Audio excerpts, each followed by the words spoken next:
Après les émotions naturelles que je définisse comme telles, car on ne doit pas expliquer à un enfant la joie. Il est heureux naturellement, il se met en colère quand il n'obtient pas le jouet qu'il veut. Mais quand on lui dit « tu n'as pas honte », je pense que l'enfant s'arrête un instant, mais pas parce qu'il a honte. C'est juste qu'il se demande qu'est-ce que c'est la honte. C'est le parfum de la glace que je veux. Et voilà, je vous présente une des premières émotions qu'on va acquérir lorsque notre première étape dans la socialisation.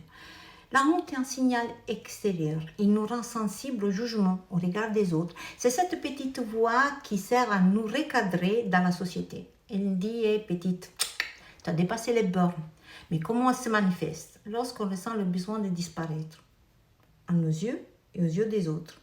Autrefois, la honte faisait passer le bien commun avant la liberté individuelle. Et aujourd'hui, elle est encore utilisée comme un outil de contrôle dans la famille, dans l'école et dans la société, bien évidemment.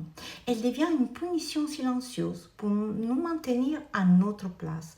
Mais la honte, si elle l'écoutait honnêtement, elle peut nous montrer quelque chose de très important. L'écart qu'il y a entre qui nous sommes, qui on pense d'être et qui on voudrait être. Et c'est là que l'estime de soi peut nous aider.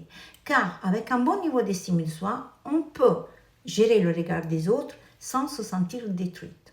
Car il faut bien l'avouer que le jugement des autres dérange tout le monde, mais il ne doit pas commencer à gérer notre vie.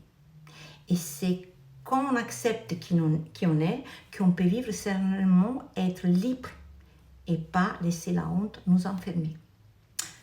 J'attends vos commentaires et je vous donne rendez-vous aux prochaines vidéos où je parle de la culpabilité.